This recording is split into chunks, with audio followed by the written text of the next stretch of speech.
நான் அறிந்த ஆரோக்கியத்தில் உணவு நினைவது லதா ராணி. என்னுடைய பெரிய பையனை ஒரு 3-4 ஹாஸ்பிட்டல், பெரிய பெரிய ஹாஸ்பிட்டல், அப்புறம் சின்ன ஹாஸ்பிட்டல்லையும் வச்சுருந்தோங்க.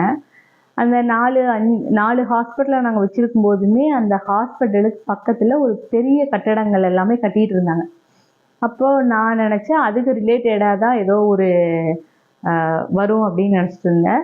இப்போ சமீபத்தில் அந்த ஹாஸ்பிட்டல்ஸ் நியர்பை அப்படியே போய் பார்க்கும்போது நாங்கள் இருக்கும்போது அந்த கட்டிகிட்டு இருந்த புது கட்டிடங்கள் எல்லாமே கேன்சர் டிபார்ட்மெண்ட்டாக போட்டிருக்காங்க. அந்த ஹாஸ்பிட்டலுக்கும் கேன்சருக்கும் சம்மந்தம் இல்லை. அதாவது அவங்க ஆல்ரெடி பார்த்துட்டு இருக்க டிபார்ட்மெண்ட்டு ஃபேமஸ்ஸு, அந்த டிபார்ட்மெண்ட்டு அது போடலை. அதோட எக்ஸ்டென்ஷன் தான் அந்த புது கட்டிடத்தை போடலை. வந்து கேன்சருக்காக அந்த புது பில்டிங்கை போட்டிருக்காங்க. அப்போ தான் நான் யோசித்தேன், அப்போது இதை கட்டுறதுக்கே ஒரு 4 வருஷம் ஆயிருக்கு. அதுக்கப்புறம் அதுக்கு முன்னாடியே அவங்க பிளான் பண்ணியிருக்காங்க, இது கேன்சர் பில்டிங்காக இது போடணும் அப்படின்னு. அப்போது மருத்துவர்களுக்கு எல்லாமே தெரியுது, இனி வர காலகட்டங்கள் அடுத்த 10 ஆண்டுகள் 15 ஆண்டுகள் 20 ஆண்டுகள் வந்து அநேக மக்களுக்கு வந்து இந்த கேன்சர் வியாதி நிறைய வரப்போகுது.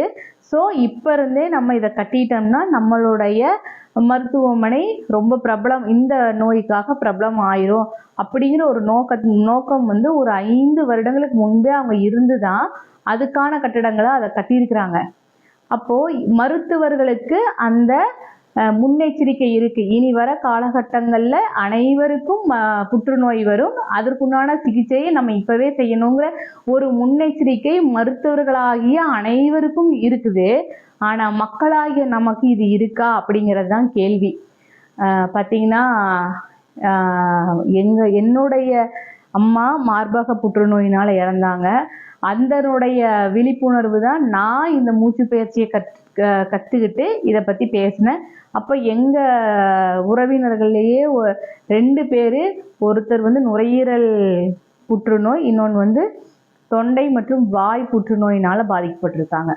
அப்போது இந்த கேன்சருங்கிறது அதிகப்படியாக இனி பரவும் அப்படிங்கிற ஒரு முடிவு எப்படின்னா, இப்போ ஃபுட்டு மூலமாக இப்போ நிறைய கேன்சர்ஸ் பரவிட்டு இருக்கு.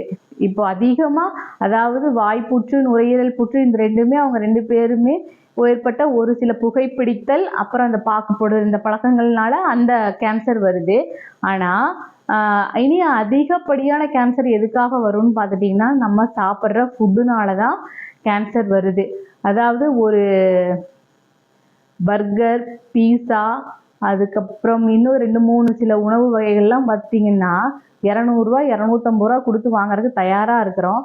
ஆனால் இந்த கேன்சரை முற்றிலுமாக நம்ம உடலில் அண்ட விடாமல் செய்யக்கூடிய இந்த மாப்பிள்ளை சம்பா அரிசி, கருப்பு கவுனி அரிசி, இது எல்லாம் பற்றி பேசும்போது இது இவ்வளோ விலையா, இது வேண்டாம் அப்படின்னு தான் நம்ம இருக்கோம். அப்போது நம்மளுடைய உடம்புக்கு நோயை கொண்டு வர ஒரு உணவை வாங்கி சாப்பிட்ற ஆர்வம், நம்ம உடம்புல நோயை அண்ட வைக்காமல் இருக்கக்கூடிய ஒரு உணவை வாங்கி சாப்பிட்றல நம்ம யாருக்குமே ஆர்வம் கிடையாது. அப்படி இது வந்து மருத்துவர்களுக்கு நல்லா தெரிஞ்சதுனால தான் அவங்க முன்னெச்சரிக்கையாக நிறைய கட்டடங்கள் கட்டிகிட்டு இருக்காங்க. பொதுமக்களாகிய நமக்கு இந்த விழிப்புணர்வு வந்து இந்த புற்றுநோய் இனி புற்றீசல் மாதிரி பரவாமல் அதிலிருந்து நம்ம காத்துக்கிறதுக்கு நமக்கு முன்னெச்சரிக்கை கண்டிப்பாக வேணும். என்னுடைய வீடியோவை கிட்டத்தட்ட ஒரு 2100 பேர் பார்த்துட்டு இருக்கீங்க. சப்ஸ்கிரைப் பண்ணாதவங்க சப்ஸ்கிரைப் பண்ணுங்கள், லைக் பண்ணுங்கள், ஷேர் பண்ணுங்கள். இந்த நான் பேசுகிற ஒவ்வொன்றை பற்றியும் உண்டான நீங்கள் கருத்துக்களை இதில் கீழே போடுங்க. நம்ம எல்லாருக்குமே, என்னுடைய வீடியோ பார்த்துட்டு இருக்கிறவங்க எல்லாத்துக்குமே நான் சொல்கிறது என்னன்னா, நம்ம நோயில் மாட்டி கஷ்டப்படுறத விட நோய் இல்லாமல் வாழ்கிறது ரொம்ப ஈஸி. ஜஸ்ட்டு ஒரு 3 months, ஒரு 3 மாதம் ஒரு நல்ல பழக்கத்தை நம்ம உடம்புல பழகிட்டோம் அப்படின்னா அந்த நல்ல பழக்கத்தை நோக்கி தான் நம்ம உடல் போகுமே தவிர அந்த கெட்ட பழக்கத்துக்கு நம்மளை கொண்டு போய் அடிக்ட் பண்ணாது. பாருங்க, நான் போய் உட்கார்ந்தா ஆட்டோமேட்டிக்காக தேங்காய் எடுத்துடுறேன் தொப்புளுக்கும் காலுக்கும் வைக்கிறதுக்கு. அந்த மாதிரி ஒரு சில விஷயங்கள் நம்ம பழகிட்டோம்னா அது தொடர்ந்து நாமளே நம்ம உடம்பு நமக்கே அதை எப்படி கெட்ட பழக்கங்களை பழகினா தொடர்ந்து நம்ம அந்த கெட்ட பழக்கத்துக்கு அடிமையாகிறோமோ அதே மாதிரி நல்ல பழக்கங்களை பழக்கும் போதும் இந்த நல்ல பழக்கத்துக்கு நம்ம உடல் பழகி நம்மளே நல்லது செய்ய வைக்கும். ஸோ தொடர்ந்து அந்த நல்ல பழக்கங்கள்லாம் பழகி எந்த சூழ்நிலையிலையும் இந்த கேன்சர் ஒரு வியாதி நமக்குள்ளே வராமல் நம்மளை நாம பாதுகாத்துன்னு கேட்டுக்கிறேன். நன்றி. வணக்கம்.